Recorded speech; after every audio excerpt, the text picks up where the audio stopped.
Hey, what's up everybody? I just wanted to take a minute here and talk about a deck that I played this weekend. It's pretty standard mono black control, but the whole goal is to gain some card advantage, get rid of your opponent's hand, while also filling your hand back up and applying some pressure to the board. So again, this is a pretty basic list. I built it off the idea of the old Necropotence deck where you're paying life for cards. So you'll see a little bit of influence from that here with the ivory towers in the sideboard. This is for a format called Heirloom, and Heirloom is a very budget-based format, with its budget being based on the prices on Magic Online. So you can use rares, but the rares can only be up to 50 cents or something like that. There's a whole list of what's available in the format, available online. If you feel inclined to look it up, you can search it for Heirloom MTGO and you should be able to find it. But to start off here, I have a discard package with Duress, Hem to Torok, Liliana Spectre, and Ravenous Rats.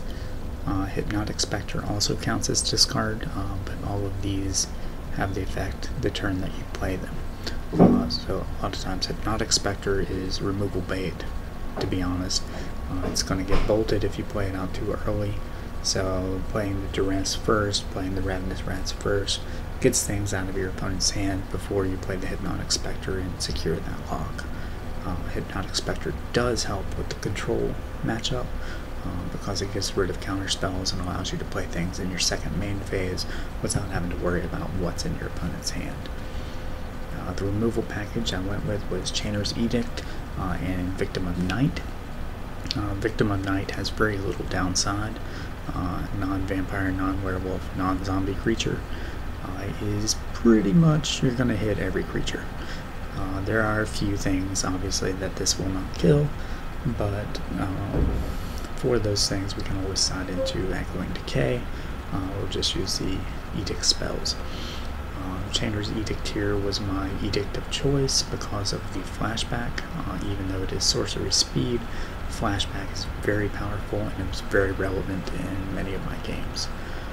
The card draw to refill the hand. Since we can't play Necropotence, this is a legacy based format. I'm playing Underworld Connections, pay a life, draw a card. Greatborn Muse, pay a life, draw a card. Bloodgift Demon, pay a life, draw a card.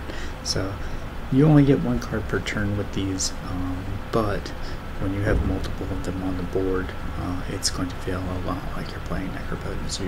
You are going to refill your hand and your opponent is going to sit there with no cards in their hand, which creates a very boring matchup for them sometimes. And I had a couple people call me out for that in the chat, saying that, you know, my deck was boring or they weren't having a good time. But this was a tournament event and I wanted to win, and I felt like that this had a solid chance at winning. And it is fun for me to play, and I do enjoy control matchups, and it's not completely invulnerable. There are definitely ways to attack this deck. The Coffin Queen here is probably staring you down as an odd choice, an odd inclusion, but I figured if I'm going to be killing a bunch of creatures and discarding a bunch of creatures, then having this effect, this repeatable reanimate, would be very useful, especially with these creatures that haven't entered the battlefield ability. Turns out that she wasn't really that useful in my matchups. I didn't see her a whole lot, and her ability didn't really matter very much. However, this Living Death did matter, and it functioned mostly as a wrath effect, but it did also have this tacked on discard a couple of times, and having the opponent discard 2 or 3 cards when you Living Death and clear their board is pretty brutal. So that's really nice. Disc gives an answer to artifacts. This did show up in an affinity matchup and take out some artifact lands as well. It just gets rid of things that you can't really kill with black. I mean, we've got plenty of answers for creatures.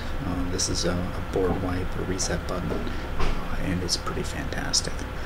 Over here in the sideboard, I have another reset button, another board wipe, and Mutilate. It's a budget version of Damnation, which allows you to clear the board of creatures, and I brought that in almost every single matchup, and actually in later versions of this deck I get rid of the Coffin Queen and I bring the Mutilate over to the main board.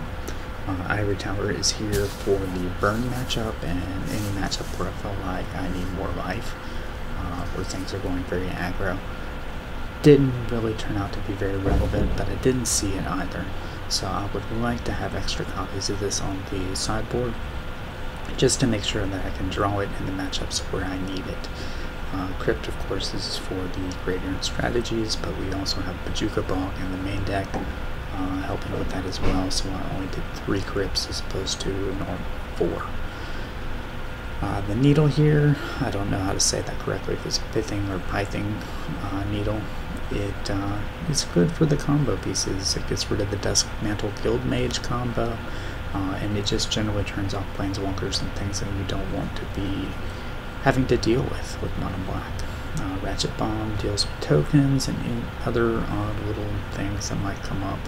I didn't bring a lot in, but I figured it would be good against goblins who have a lot of 1-drops. If you notice here, I don't have any 1-drops that are permanents, so having the Ratchet Bomb at 0 or 1 seemed like a good idea. Witchbane Orb is here mostly for the burn matchup and for other people that are playing Hymn to Tourach. I don't want to be hit by Hymn to Tourach, so I'll bring in a Witchbane Orb. Sounds pretty hypocritical, but Hymn to Tourach is a fantastic card, and I love playing it, and I love not having it played against me.